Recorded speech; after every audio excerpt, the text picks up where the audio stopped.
नमस्कार दर्शक बंधु, आज ହେଉଛି 22 डिसेम्बर सोमवार। चलतु आज दिनर किछि मुख्य खबर उपरे नजर पकाइबा। प्रथमे रहिछि सीरिया रे आतंकवादी संगठन आईएसआईएस विरुद्ध रे अमेरिका बड़ सैन्य अभियान जारी रखिछि। आतंकी संगठन आईएसआईएस रो 70टी ठिकाना उपरे अमेरिका प्रचंड प्रहार करिछि। ऑपरेशन हक आई द्वारा आकाश मार्गरु घन घन आक्रमण करिछि अमेरिका। सीरिया रे आईएसआईएस द्वारा 3 अमेरिकीय नागरिकों हत्या पर यह मामला करा जाइछि। परवर्ती खबर, सारा राज्य रे जारी रही शीतलहरी। पारद तलमुआ जो प्रबल जाड़ हेउछि। 10 डिग्री तले 10 सहर तापमात्रा रेकर्ड होइछि। आगामी 7 दिन जाए तापमात्रा रे विशेष परिवर्तन हेबार संभावना नहीं, अर्थात 7 दिन प्रबल ठंडा लगी रहिबो। सेहीपरि घन कुहुड़ी को नहीं पाणीपाग विभाग वार्निंग जारी करिछि। परवर्ती खबर, ताइवान स्टेशन रे छुरा माड़ रे 3 मृत।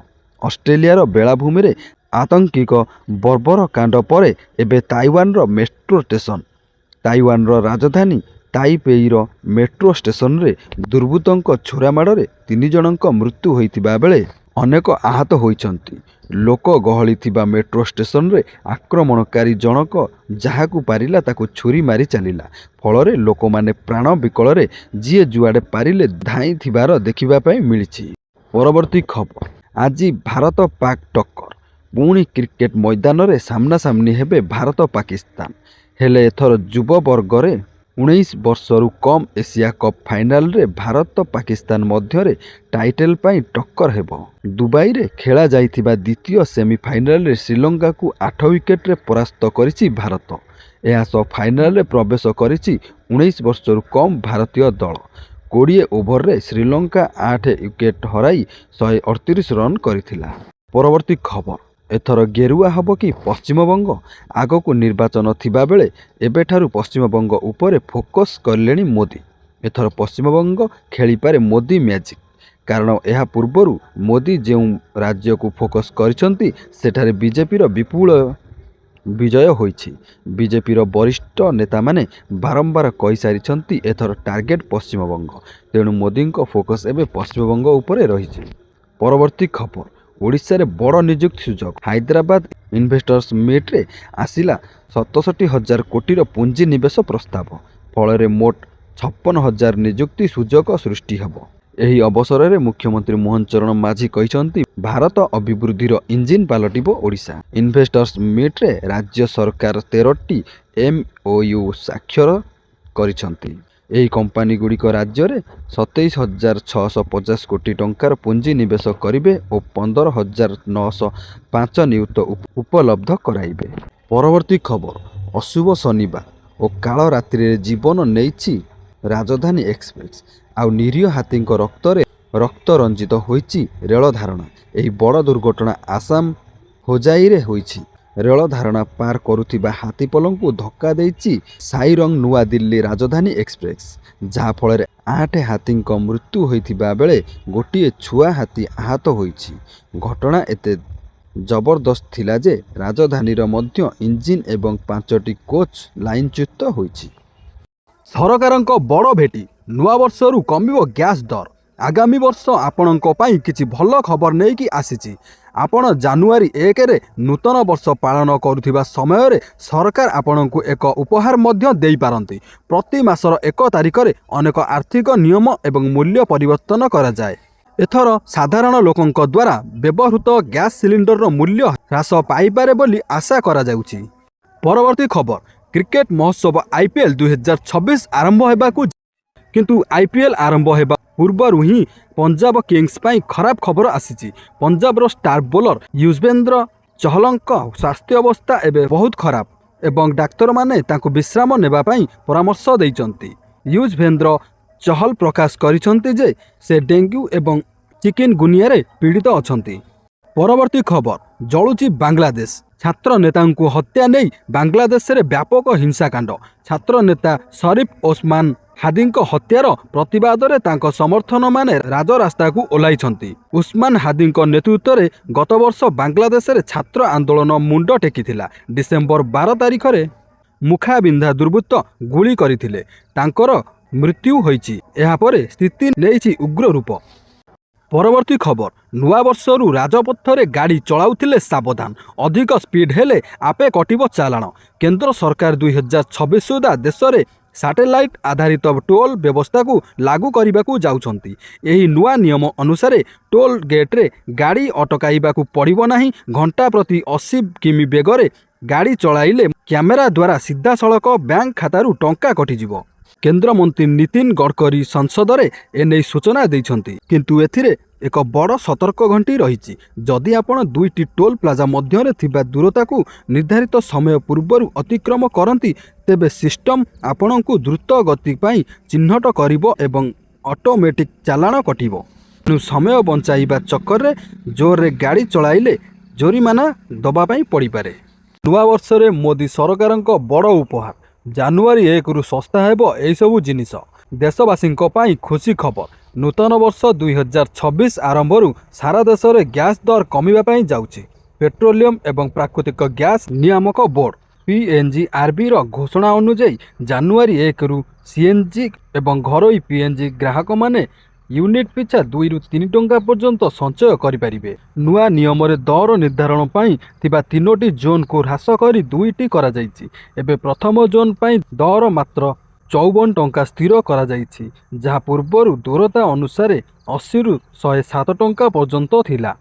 ଏହି ନୂତନ ବ୍ୟବସ୍ଥା ଦ୍ୱାରା ପରିବହନ ଖର୍ଚ୍ଚ କମିବା ସହ ରୋଷେଇ ଘରର ବଜେଟ୍ରେ ମଧ୍ୟ ଗ୍ରାହକଙ୍କୁ ବଡ଼ ଆଶ୍ୱସ୍ତି ମିଳିବ। ପରବର୍ତ୍ତୀ ଖବର ସମୂହ ସ୍ନାତକ ସ୍ତରୀୟ ପରୀକ୍ଷା ନିଯୁକ୍ତି ପାଇଁ ବିଜ୍ଞପ୍ତି ପ୍ରକାଶ ପାଇଛି। ଏଥିରେ ମୋଟ 1576 ପଦବୀ ପାଇଁ ନିଯୁକ୍ତି ଦିଆଯିବ। ଏନେଇ ଓଡ଼ିଶା କର୍ମଚାରୀ ପ୍ରବଣ ଆୟୋଗ ପକ୍ଷରୁ ବିଜ୍ଞପ୍ତି ପ୍ରକାଶ ପାଇଛି। ତେବେ ଚଳିତ ପରୀକ୍ଷାରେ ପରୀକ୍ଷାର୍ଥୀମାନେ 500 ଟଙ୍କା ଦେଇ ଫର୍ମ ପୂରଣ କରିବେ। ଯେଉଁ ପରୀକ୍ଷାର୍ଥୀମାନେ ପରୀକ୍ଷା ଦେବେ ସେମାନଙ୍କୁ ଏହି ପରୀକ୍ଷା ଫି ଫେରସ୍ତ କରାଯିବ। OSSCର ବିଜ୍ଞପ୍ତି ଅନୁଯାୟୀ ଗ୍ରୁପ୍ B ଓ ଗ୍ରୁପ୍ C ପଦବୀରେ ନିଯୁକ୍ତି ଦିଆଯିବ। ଏଥିରେ assistant CT and GST officer ପଦବୀରେ 54 ଜଣଙ୍କୁ ନିଯୁକ୍ତି ଦିଆଯିବ। ସେହିପରି 5ଟି ଉପଖଣ୍ଡ ଆର୍ଥିକ ସେବା ଅଧିକାରୀ, 41ଟି ଯୋଗାଣ ନିରୀକ୍ଷକ, 52ଟି ସମବାୟ ସୋସାଇଟି ନିରୀକ୍ଷକ, 58ଟି ଗ୍ରାମ ପଞ୍ଚାୟତ ଉନ୍ନୟନ ଅଧିକାରୀ, 7ଟି କନିଷ୍ଠ ସଂଶୋଧନ ଅଧିକାରୀ, ଗୋଟିଏ ଷ୍ଟେଟ୍ ସୁପରଭାଇଜର, 146ଟି ବ୍ଲକ ସୋସିଆଲ ସିକ୍ୟୁରିଟି ଅଫିସର, 57ଟି ଅଡିଟର ଅଫ୍ କର୍ପୋରେଟ୍ ସୋସାଇଟି ପଦବୀରେ ନିଯୁକ୍ତି ପାଇଁ ବିଜ୍ଞପ୍ତି ପ୍ରକାଶ ପାଇଛି। ସେହିପରି ସାଧାରଣ ପ୍ରଶାସନ ବିଭାଗରେ 7ଟି କନିଷ୍ଠ ସହାୟକ, କୃଷି ବିଭାଗରେ 20ଟି, ସ୍ୱାସ୍ଥ୍ୟ ବିଭାଗରେ 28ଟି, ଶିଳ୍ପ ନିର୍ଦ୍ଦେଶାଳୟରେ 11ଟି, ଗୃହ ବିଭାଗରେ 39ଟି, ଓଡ଼ିଶା କାରାଗାର ଓ ସଂସ୍କାର ସେବା ନିର୍ଦ୍ଦେଶାଳୟରେ 15, ଜଙ୍ଗଲ ପରିବେଶ ସଂରକ୍ଷଣ ମୁଖ୍ୟାଳୟରେ 10ଟି, ସିଟି GST କମିଶନରେ 32ଟି, ଜନସ୍ୱାସ୍ଥ୍ୟ କାର୍ଯ୍ୟକ୍ରମରେ 19, ରାଜ୍ୟ CDR କମିଶନରେ 3ଟି ଓ ଶ୍ରମ ଆୟୋଗରେ ଗୋଟିଏ କନିଷ୍ଠ ସହାୟକ ପଦବୀରେ ନିଯୁକ୍ତି ଦିଆଯିବ। ଆହୁରି ମଧ୍ୟ ଗ୍ରାମାଞ୍ଚଳ କାର୍ଯ୍ୟାଳୟରେ 255ଟି କନିଷ୍ଠ କିରାଣୀ, ଜଳ ସମ୍ପଦ ବିଭାଗରେ 374ଟି କନିଷ୍ଠ ସହାୟକ ପଦବୀ ଓ ମତ୍ସ୍ୟ ନିର୍ଦ୍ଦେଶାଳୟରେ 49ଟି କନିଷ୍ଠ ସହାୟକ ପଦବୀରେ ନିଯୁକ୍ତି ଦିଆଯିବ। ଆସନ୍ତା 19 ତାରିଖରୁ OSSC ୱେବସାଇଟ୍ ମାଧ୍ୟମରେ ପଞ୍ଜୀକରଣ କରାଯିବ। ପରବର୍ତ୍ତୀ ଖବର ଲୋକସଭାରେ ପାସ୍ ହେଲା ଜି ରାମଜି ବିଲ୍। ବିରୋଧୀଙ୍କ ପ୍ରବଳ ବିରୋଧୀ ସତ୍ତ୍ୱେ ପାସ୍ ହୋଇଛି ଜି ରାମଜି ବିଲ୍। ତେବେ ଲୋକସଭାରେ ବିଲ୍ ଚିରି ଫୋପାଡ଼ିଲେ ବିରୋଧୀ ସଦସ୍ୟ। ଏବେ ମନରେଗା ବଦଳରେ ଚାଲୁ ହେବ ଜି ରାମଜି କାର୍ଡ। ତେବେ ଲୋକସଭାରେ ବିରୋଧୀଙ୍କ ପ୍ରବଳ ବିରୋଧ ସତ୍ତ୍ୱେ ଜି ରାମଜି ବିଲ୍ ପାରିତ ହୋଇଛି। ପରବର୍ତ୍ତୀ ଖବର କେନ୍ଦ୍ର ସରକାର ଅଷ୍ଟମ ବେତନ କମିଶନ ଗଠନ ନେଇ ବଡ଼ ଘୋଷଣା କରିଛନ୍ତି। ନ୍ୟାୟମୂର୍ତ୍ତି ରଞ୍ଜନା ଦେଶାଇଙ୍କୁ ଏହାର ଅଧ୍ୟକ୍ଷ ଭାବେ ନିଯୁକ୍ତି ଦିଆଯାଇଛି। ଏହି କମିଶନ 18 ମାସ ମଧ୍ୟରେ ରିପୋର୍ଟ ଦାଖଲ କରିବ, ଯାହାଦ୍ୱାରା 50 ଲକ୍ଷ କର୍ମଚାରୀ ଓ 65 ଲକ୍ଷ ପେନ୍ସନଭୋଗୀ ଉପକୃତ ହେବେ। ଫିଟମେଣ୍ଟ ଫ୍ୟାକ୍ଟର ଯଦି ଏହା 2.86କୁ ବୃଦ୍ଧି ପାଏ ତେବେ ସର୍ବନିମ୍ନ ଦରମା 18,000ରୁ ବୃଦ୍ଧି 51,480 ଟଙ୍କା ହୋଇପାରେ। ସର୍ବନିମ୍ନ ପେନ୍ସନ୍ 9,000ରୁ 25,740କୁ ବୃଦ୍ଧି ପାଇବାର ସମ୍ଭାବନା ଅଛି। ସେହିପରି କନେଷ୍ଟବଳ, କ୍ଲର୍କ ଓ ଟେକ୍ନିକାଲ ଷ୍ଟାଫଙ୍କ ଦରମା ମଧ୍ୟ ବୃଦ୍ଧି ପାଇବାର ଆଶଙ୍କା ରହୁଛି। ଏହି ନୂତନ ବେତନ ବ୍ୟବସ୍ଥା 2026 ଜାନୁଆରୀରୁ ଲାଗୁ ହେବା ନେଇ ଆଶା କରାଯାଇଛି। ପରବର୍ତ୍ତୀ ଖବର ରାସନ କାର୍ଡ ଆସିଲା ବଡ଼ ଖବର। ଯୋଗାଣ ମନ୍ତ୍ରୀଙ୍କ ବଡ଼ ଘୋଷଣା। ନୂଆ ବର୍ଷରୁ ଆଉ 15 ଲକ୍ଷ ରାସନ କାର୍ଡ ବଣ୍ଟାଯିବ। କେହି ବି ଗରିବ ବିନା ରାସନ କାର୍ଡରେ ରହିବେ ନାହିଁ। ମନ୍ତ୍ରୀ କହିଛନ୍ତି ରାଜ୍ୟ ସରକାରଙ୍କ ପାଖରେ ରାସନ କାର୍ଡର ଅଭାବ ନାହିଁ।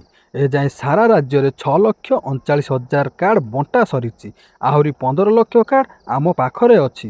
ପ୍ରାୟ 15,33,000 ଆବେଦନ ଆସିଛି।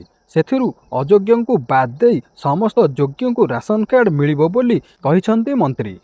ପରବର୍ତ୍ତୀ ଖବର, ବାଲି ମାଫିଆ ଓ ଗୋରୁ ଚାଲାଣକାରୀଙ୍କ ଉପରେ କଡ଼ା ରୋକ ଲଗାଇବାକୁ ପୋଲିସ କରିଥିଲା ଅପରେସନ ଧରପଗଡ଼। ବାଲି ଓ ପଥର ମାଫିଆଙ୍କ ବିରୁଦ୍ଧରେ 134 ମାମଲା। ରାଜ୍ୟରେ ସ୍ୟାଣ୍ଡ ସ୍ମଗଲର ଓ ଗୋରୁ ଚାଲାଣକାରୀଙ୍କ ଉପରେ କଡ଼ା ଆକ୍ସନ।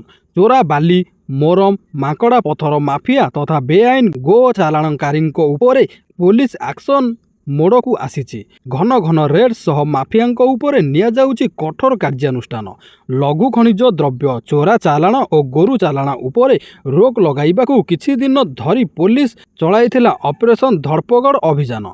ପରବର୍ତ୍ତୀ ଖବର, ପିଏମ କିଷାନକୁ ନେଇ ଆସିଲା ବଡ଼ ଖବର। ପ୍ରଧାନମନ୍ତ୍ରୀ କିଷାନ ସମ୍ମାନ ନିଧି ଯୋଜନା ଦେଶର ଲକ୍ଷ ଲକ୍ଷ ଚାଷୀଙ୍କ ପାଇଁ ଏକ ଗୁରୁତ୍ୱପୂର୍ଣ୍ଣ ଆଶ୍ୱସ୍ତି ପ୍ରମାଣିତ ହୋଇଛି। ସେହିପରି ପ୍ରଧାନମନ୍ତ୍ରୀ କିଷାନ ସମ୍ମାନ ନିଧି ଯୋଜନାର 22ତମ କିସ୍ତି ସମ୍ପର୍କରେ ପୁଣି ଥରେ ଆଲୋଚନା ଜୋର ଧରିଛି।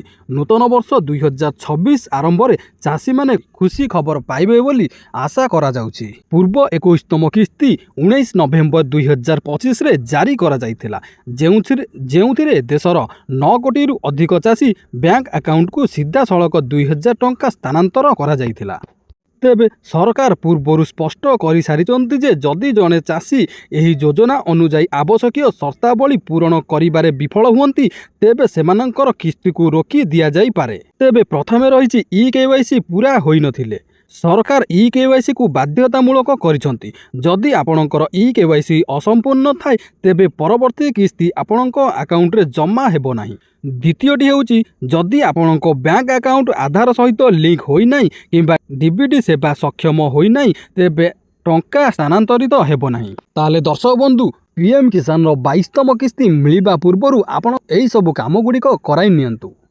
ପରବର୍ତ୍ତୀ ଖବର, ଦିଲ୍ଲୀର 50% କର୍ମଚାରୀଙ୍କ ପାଇଁ ଘରୁ କାମ ବାଧ୍ୟତାମୂଳକ କରାଯାଇଛି। ରାଜଧାନୀରେ AQI କ୍ରମାଗତ ଭାବରେ ବୃଦ୍ଧି ପାଉଛି, ଯାହା ଦିଲ୍ଲୀ ସରକାରଙ୍କୁ ଏହି ପଦକ୍ଷେପ ନେବାକୁ ବାଧ୍ୟ କରିଛି। କ୍ରମାଗତ ଭାବରେ ବଢ଼ୁଥିବା ପ୍ରଦୂଷଣକୁ ଦୃଷ୍ଟିରେ ରଖି ଦିଲ୍ଲୀ ସରକାର ଏକ ଗୁରୁତ୍ୱପୂର୍ଣ୍ଣ ପଦକ୍ଷେପ ନେଇଛନ୍ତି। ସରକାରଙ୍କ ଘୋଷଣା ଅନୁଯାୟୀ ବର୍ତ୍ତମାନ ରାଜଧାନୀର ସମସ୍ତ ପ୍ରତିଷ୍ଠାନରେ 50% କର୍ମଚାରୀଙ୍କ ପାଇଁ ୱାର୍କ ଫ୍ରମ ହୋମ୍ ବା ଘରେ ରହି କାମ କରିବା ବାଧ୍ୟତାମୂଳକ କରାଯାଇଛି। ଦିଲ୍ଲୀ ସରକାରଙ୍କ ଶ୍ରମ ବିଭାଗ ଅନେକ ଗୁରୁତ୍ୱପୂର୍ଣ୍ଣ ନିଷ୍ପତ୍ତି ନେଇଛନ୍ତି। ଏହା ଅନୁଯାୟୀ ନିର୍ମାଣ ଶ୍ରମିକଙ୍କୁ 16 ଦିନ ପାଇଁ 10,000 ଟଙ୍କା କ୍ଷତିପୂରଣ ମଧ୍ୟ ଦିଆଯିବ। ପରବର୍ତ୍ତୀ ଖବର, ଇ-ଶ୍ରମ କାର୍ଡ଼ ଥିଲେ ମିଳିବ ବଡ଼ ଫାଇଦା। ଖାତାକୁ ଆସିବ 1,500 ଟଙ୍କା ସହ ମିଳିବ 2 ଲକ୍ଷ ଟଙ୍କାର ବୀମା। କେନ୍ଦ୍ର ସରକାରଙ୍କ ଇ-ଶ୍ରମ ଯୋଜନା ଅଧୀନରେ ଅସଂଗଠିତ କ୍ଷେତ୍ରର ଶ୍ରମିକମାନଙ୍କୁ ମିଳୁଛି ଏକାଧିକ ସରକାରୀ ସୁବିଧା। ଏହି କାର୍ଡ଼ ଥିଲେ ହିତାଧିକାରୀଙ୍କୁ 2 ଲକ୍ଷ ଟଙ୍କାର ଦୁର୍ଘଟଣା ବୀମା, 60 ବର୍ଷ ପରେ ମାସିକ 3,000 ଟଙ୍କା ପେନ୍ସନ୍ ଏବଂ 1,500 ଟଙ୍କାର ଆର୍ଥିକ ସହାୟତା ମିଳିବାର ବ୍ୟବସ୍ଥା ରହିଛି। 16ରୁ 59 ବର୍ଷ ବୟସର ଯେକୌଣସି ଶ୍ରମିକ ଯାହାଙ୍କ ମାସିକ ଆୟ 15,000 ଟଙ୍କାରୁ କମ୍, ସେମାନେ ଏହି ଯୋଜନାରେ ସାମିଲ ହୋଇପାରିବେ। ଏହି ସୁବିଧା ପାଇବା ପାଇଁ ଆପଣ eShram.gov.in ପୋର୍ଟାଲ କିମ୍ବା ନିକଟସ୍ଥ ଜନସେବା କେନ୍ଦ୍ରରେ ଯାଇ ପଞ୍ଜୀକରଣ କରିପାରିବେ। ଆବେଦନ ପାଇଁ କେବଳ ଆଧାର କାର୍ଡ଼ ଓ ବ୍ୟାଙ୍କ ଖାତା ନମ୍ବର ଆବଶ୍ୟକ। ଯଦି ଆପଣ ଏଯାଏ ପଞ୍ଜୀକରଣ କରିନାହାନ୍ତି, ତେବେ ଆଜି ହିଁ ଆବେଦନ କରି ନିଜ ଭବିଷ୍ୟତ ସୁରକ୍ଷିତ କରନ୍ତୁ। ପରବର୍ତ୍ତୀ ଖବର, ସାର୍ଟିଫିକେଟ୍ ନଥିଲେ ମିଳିବ ନାହିଁ ପେଟ୍ରୋଲ। ଦିଲ୍ଲୀର ବାୟୁ ପ୍ରଦୂଷଣ ଭୟଙ୍କର ସ୍ତରରେ ପହଞ୍ଚିଛି ପରେ ଦିଲ୍ଲୀ ସରକାର କଡ଼ା ପଦକ୍ଷେପ ନେଇଛନ୍ତି। ଡିସେମ୍ବର 18 ଠାରୁ ବୈଧ PUC ସାର୍ଟିଫିକେଟ୍ ନଥିବା ଯାନବାହନକୁ ପେଟ୍ରୋଲ ପମ୍ପରେ ପେଟ୍ରୋଲ ଦିଆଯିବ ନାହିଁ। କ୍ୟାମେରା ମାଧ୍ୟମରେ ଏହାର ନିରୀକ୍ଷଣ କରାଯିବ। ଏହା ସହିତ ଦିଲ୍ଲୀ ବାହାରୁ ଆସୁଥିବା BSVI ନର୍ମ ତଳେ ଥିବା ଯାନବାହନ, ବିଶେଷ କରି ଟ୍ରକ୍ ଓ କମର୍ସିଆଲ ଗାଡ଼ିଗୁଡ଼ିକୁ ସହରକୁ ପ୍ରବେଶ ନିଷେଧ କରାଯାଇଛି। ପରବର୍ତ୍ତୀ ଖବର, ଦିଲ୍ଲୀ ବିଶ୍ୱବିଦ୍ୟାଳୟରେ ଓଡ଼ିଆ ପଢ଼ିବେ ଛାତ୍ରଛାତ୍ରୀ। ମାତୃଭାଷା ସହ ଗୌରବମୟ ଇତିହାସ ଜାଣିବାର ମିଳିବ ସୁଯୋଗ। କେନ୍ଦ୍ରୀୟ ବିଶ୍ୱବିଦ୍ୟାଳୟରେ ପ୍ରଥମ ସେଣ୍ଟର ଫର୍ ଓଡ଼ିଆ ଷ୍ଟଡିଜ୍ ସଫଳ ହେଲା କେନ୍ଦ୍ର ଶିକ୍ଷାମନ୍ତ୍ରୀ ଧର୍ମେନ୍ଦ୍ର ପ୍ରଧାନଙ୍କ ଉଦ୍ୟମ। ରାଜ୍ୟ ବାହାରେ କୌଣସି କେନ୍ଦ୍ରୀୟ ବିଶ୍ୱବିଦ୍ୟାଳୟରେ ପ୍ରଥମ ଥର ଲାଗି ଓଡ଼ିଆ ଭାଷାକୁ ନେଇ ପ୍ରତିଷ୍ଠା ହେବାକୁ ଯାଉଛି ଏଭଳି କେନ୍ଦ୍ର। ଓଡ଼ିଆ ଭାଷା ଓ ଗୌରବମୟ ଇତିହାସ ଏବଂ ଦେଶ ପାଇଁ ମହତ୍ତ୍ୱପୂର୍ଣ୍ଣ ଆବେଦନକୁ ଧ୍ୟାନରେ ରଖି ଦିଲ୍ଲୀ ବିଶ୍ୱବିଦ୍ୟାଳୟର ବଡ଼ ପଦକ୍ଷେପ। ପରବର୍ତ୍ତୀ ଖବର, ଖସିଲା ସୁନା ଓ ରୂପା ଦର। କ୍ରମାଗତ ଆକାଶ ଛୁଆଁ ପରେ ଖସିଲା ସୁନା ଓ ରୂପା ଦର। ରେକର୍ଡ ଭାଙ୍ଗୁଥିବା ସୁନା ରୂପା ଦର ହ୍ରାସ ପାଇଛି। 24 କ୍ୟାରେଟ୍ ସୁନା 10 ଗ୍ରାମ ପିଛା 1113 ଟଙ୍କା କମିଛି। 1,33,249 ଟଙ୍କାରୁ 1,32,136 ଟଙ୍କାକୁ ଖସିଛି ସୁନା। 22 କ୍ୟାରେଟ୍ ସୁନା ଦର 10 ଗ୍ରାମ ପିଛା 1,019 ଟଙ୍କା ହ୍ରାସ ପାଇଛି। ରୂପା ଦର କିଲୋଗ୍ରାମ ପ୍ରତି 1,446 ଟଙ୍କା ହ୍ରାସ ପାଇଛି। ପରବର୍ତ୍ତୀ ଖବର 2026 ପାଇଁ ସ୍କୁଲ ଛୁଟି ତାଲିକା ପ୍ରକାଶ। ମାଧ୍ୟମିକ ଶିକ୍ଷା ନିର୍ଦ୍ଦେଶାଳୟ ପକ୍ଷରୁ ଆସନ୍ତା 2026 ବର୍ଷ ପାଇଁ ଛୁଟି ତାଲିକା ପ୍ରକାଶ ପାଇଛି। ଆସନ୍ତା ବର୍ଷ ରବିବାର ବ୍ୟତୀତ 22ଟି ଛୁଟି ହେବ। ଏଥିରୁ ଛୁଟି ତାଲିକାରେ ଥିବା ନେତାଜୀ ଜୟନ୍ତୀ, ସାଧାରଣତନ୍ତ୍ର ଦିବସ, ଉତ୍କଳ ଦିବସ, ସ୍ୱାଧୀନତା ଦିବସ, ଗଣେଶ ପୂଜା ଓ ଗାନ୍ଧୀ ଜୟନ୍ତୀ ବିଦ୍ୟାଳୟରେ ପାଳନ କରାଯିବ। ଗ୍ରୀଷ୍ମ ପ୍ରବାହକୁ ଅନୁମାନ କରି ମେ 6 ତାରିଖରୁ ଜୁନ୍ 17 ତାରିଖ ପର୍ଯ୍ୟନ୍ତ ମୋଟ 38 ଦିନ ଖରା ଛୁଟି ରଖାଯାଇଛି। ସେହିପରି ଦୁର୍ଗା ପୂଜା ଓ ଶୀତ ସମୟରେ 8 ଦିନ ଲେଖାଏଁ ଛୁଟି ରହିଛି। ପୂଜା ଛୁଟି ଅକ୍ଟୋବର 17ରୁ 26 ଯାଏଁ ହେବାକୁ ଥିବାବେଳେ ଡିସେମ୍ବର 23ରୁ 31 ତାରିଖ ଯାଏଁ ଶୀତ ଛୁଟି ତାଲିକାରେ ରହିଛି। ଜିଲ୍ଲା ଶିକ୍ଷା ଅଧିକାରୀଙ୍କ ଅନୁମତି କ୍ରମେ 2 ଦିନ ସ୍ଥାନୀୟ ଛୁଟି ଦିଆଯିବ। ପରବର୍ତ୍ତୀ ଖବର ବଢ଼ିଲା ଷ୍ଟାଇପେଣ୍ଡ ଟଙ୍କା। ବଢ଼ିଲା ଆୟୁର୍ବେଦିକ ଓ ହୋମିଓପାଥିକ ପିଜି ଛାତ୍ରଛାତ୍ରୀଙ୍କ ଷ୍ଟାଇପେଣ୍ଡ। ପୂର୍ବରୁ ମିଳୁଥିବା ଷ୍ଟାଇପେଣ୍ଡରେ ବୃଦ୍ଧି ଘୋଷଣା କରିଛନ୍ତି ମୁଖ୍ୟମନ୍ତ୍ରୀ। ଉଭୟ ପାଠ୍ୟକ୍ରମରେ 120 ପିଜି ଛାତ୍ରଛାତ୍ରୀ ଉପକୃତ ହେବେ। 2026 ଜାନୁଆରୀ 1ରୁ ନୂଆ ଷ୍ଟାଇପେଣ୍ଡ ଲାଗୁ ହେବ। ପ୍ରଥମ ବର୍ଷ ପିଜି ଛାତ୍ରଙ୍କ ମାସିକ ଷ୍ଟାଇପେଣ୍ଡ 31ରୁ 48,000 ଟଙ୍କା, ଦ୍ୱିତୀୟ ବର୍ଷର ଛାତ୍ରଛାତ୍ରୀଙ୍କ ଷ୍ଟାଇପେଣ୍ଡ 32,000ରୁ 52,000 ଟଙ୍କାକୁ ବୃଦ୍ଧି କରାଯାଇଛି। ସେହିପରି ତୃତୀୟ ବର୍ଷ ଛାତ୍ରଛାତ୍ରୀଙ୍କ ଷ୍ଟାଇପେଣ୍ଡ 33ରୁ 55,000କୁ ବୃଦ୍ଧି କରାଯାଇଛି। ହାଉସ୍ ସର୍ଜନଙ୍କ ଷ୍ଟାଇପେଣ୍ଡ 17,000ରୁ 30,000କୁ ବୃଦ୍ଧି କରାଯାଇଛି। ଷ୍ଟାଇପେଣ୍ଡ ବୃଦ୍ଧି ଓ ଅନ୍ୟାନ୍ୟ ଦାବି ନେଇ ଉଭୟ ଆୟୁର୍ବେଦିକ ଓ ହୋମିଓପାଥିକ ପିଜି ଛାତ୍ରଛାତ୍ରୀମାନେ ନିକଟରେ ଆନ୍ଦୋଳନରେ ବସିଥିଲେ। ଏହାପରେ ପରବର୍ତ୍ତୀ ଖବର ରେଳ କର୍ମଚାରୀଙ୍କ ପାଇଁ ବଡ଼ ଖୁସି ଖବର। ଅଷ୍ଟମ ବେତନ କମିଶନ ରେଳ କର୍ମଚାରୀମାନେ ପାଇବେ। ଅଷ୍ଟମ ବେତନ କମିଶନ 2028 ପ୍ରାରମ୍ଭରେ କାର୍ଯ୍ୟକାରୀ ହେବାର ଆଶା କରାଯାଇଛି। ଏହା ପୂର୍ବରୁ ରେଳବାଇ ଆରମ୍ଭ କଲାଣି ପ୍ରସ୍ତୁତି। କେନ୍ଦ୍ର ସରକାରୀ କର୍ମଚାରୀଙ୍କ ଦରମାରେ 30ରୁ 34% ବୃଦ୍ଧି ଘଟିବ ବୋଲି ଆଶା କରାଯାଉଛି। ଭାରତୀୟ ରେଳବାଇ ଏଥିପାଇଁ ପ୍ରସ୍ତୁତି ଆରମ୍ଭ କରିସାରିଛି। ପରବର୍ତ୍ତୀ ଖବର ସୁଭଦ୍ରା ଯୋଜନା ନେଇ ଆସିଲା ବଡ଼ ଅପଡେଟ୍। ଶ୍ରୀମତୀ ପ୍ରଭାତୀ ପରିଡ଼ା ଦେଲେ ବଡ଼ ସୂଚନା। ନୂଆ ବର୍ଷରେ ଆଉ ମାର୍ଚ୍ଚ 8 ତାରିଖରେ ମିଳିବା ପାଇଁ ଯାଉଛି ସୁଭଦ୍ରା ଯୋଜନା ଟଙ୍କା। ତାହା ପୂର୍ବରୁ ଯେଉଁମାନେ ସୁଭଦ୍ରା ଯୋଜନାରେ ଏହି କାମ କରିନାହାନ୍ତି ତୁରନ୍ତ କରାଇ ନିଅନ୍ତୁ, ନଚେତ୍ ସୁଭଦ୍ରା ଯୋଜନା ଟଙ୍କାଟି ଆପଣଙ୍କ ଆକାଉଣ୍ଟକୁ ଆସି ନପାରେ। କାରଣ ଶ୍ରୀମତୀ ପ୍ରଭାତୀ ପରିଡ଼ା ଏହି ସୁଭଦ୍ରା ଯୋଜନା ଟଙ୍କାକୁ ନେଇ ଗୋଟିଏ ବଡ଼ ସୂଚନା ଦେଇଛନ୍ତି। ଆପଣମାନେ ଜାଣିଥିବେ, ନୂଆ ବର୍ଷରେ ଯେଉଁମାନେ ନୂତନ କରି ସୁଭଦ୍ରା ଯୋଜନାରେ ଆବେଦନ କରିଥିଲେ ସେମାନଙ୍କ ଆକାଉଣ୍ଟକୁ ଡିବିଟି ମାଧ୍ୟମରେ ଏକାଥରେ 2ଟା କିସ୍ତି 10,000 ଟଙ୍କା ଛଡ଼ାଯିବ। ଆଉ ଯେଉଁମାନେ ପ୍ରଥମ, ଦ୍ୱିତୀୟ ଓ ତୃତୀୟ କିସ୍ତି ପାଇସାରିଛନ୍ତି ସେମାନଙ୍କୁ ମାର୍ଚ୍ଚ 8 ତାରିଖ ଦିନ ସେହି ଡିବିଟି ମାଧ୍ୟମରେ ଆପଣଙ୍କ ଆକାଉଣ୍ଟକୁ ଟଙ୍କା ପଠାଯିବ। ହେଲେ ଦର୍ଶକ ବନ୍ଧୁ, ଏଇଠି ଜାଣି ରଖିବା କଥା ଯେ ଆପଣମାନେ ଏହି ସୁଭଦ୍ରା ଯୋଜନା ଟଙ୍କା ପାଇବା ପୂର୍ବରୁ ଆପଣଙ୍କ ବ୍ୟାଙ୍କରେ ଯାଇ ଡିବିଟି ଆକ୍ଟିଭ ଅଛି କି ନାହିଁ ଚେକ୍ କରିନିଅନ୍ତୁ। ଆପଣମାନେ ଜାଣିଥିବେ ଏହି ସୁଭଦ୍ରା ଟଙ୍କାଟି କେବଳ ଡିବିଟି ମାଧ୍ୟମରେ ହିଁ ଆକାଉଣ୍ଟକୁ ଆସିଥାଏ। ଯଦି ଆପଣଙ୍କର ଡିବିଟ୍ ଆକ୍ଟିଭ ନଥିବ କି ଇନ୍ଆକ୍ଟିଭ ଥିବ ତାହେଲେ ଏହି ସୁଭଦ୍ରା ଟଙ୍କାଟି ଆପଣ ପାଇପାରିବେ ନାହିଁ।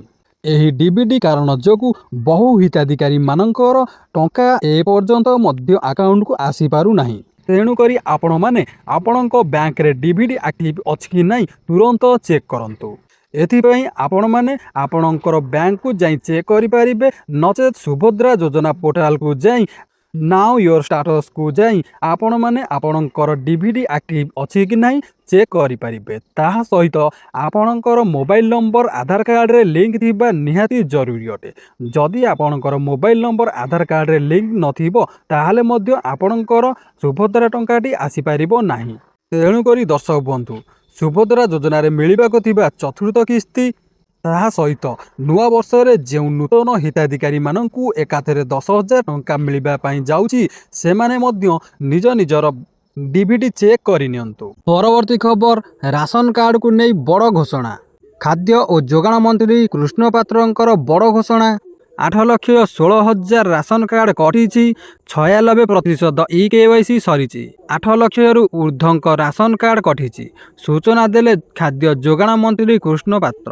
ଗତ 15 ମାସ ସରକାରରେ EKYC ଲାଗୁ କରିଥିଲେ। 96% EKYC କରିଛନ୍ତି, କେବଳ 4% EKYC କରିନାହାନ୍ତି। 6,95,530 ଜଣ ମୃତ। 8 ଲକ୍ଷରୁ ଉର୍ଦ୍ଧ୍ୱଙ୍କ ରାସନ କାର୍ଡ଼ କାଟି ଦିଆଯାଇଛି। 75,030 ସରକାରୀ ଚାକିରିଆ, 45,496 IT ଦାତା କାର୍ଡ଼ କଟିଛି। ଇନକମ୍ ଟ୍ୟାକ୍ସ ଦେଉଥିଲେ ସେମାନଙ୍କର ମଧ୍ୟ କାର୍ଡ଼କୁ କାଟି ଦିଆଯାଇଛି। ସମୁଦାୟ 8,16,056 ଜଣଙ୍କ ରାସନ କାର୍ଡ଼କୁ କାଟି ଦିଆଯାଇଛି। ଗରିବଙ୍କ ରାସନ କାର୍ଡ଼ କଟା ଯାଇନାହିଁ। ପୋର୍ଟାଲରେ ଆବେଦନ କଲେ ଯାଞ୍ଚ ହେବ। ଗ୍ରାମାଞ୍ଚଳରେ 13,50,000 ଓ ସହରାଞ୍ଚଳରେ 1,50,000 ଜଣଙ୍କୁ କାର୍ଡ଼ ଦିଆଯିବ। ଏନେଇ ସୂଚନା ଦେଲେ ଖାଦ୍ୟ ଓ ଯୋଗାଣ ମନ୍ତ୍ରୀ କୃଷ୍ଣଚନ୍ଦ୍ର ପାତ୍ର।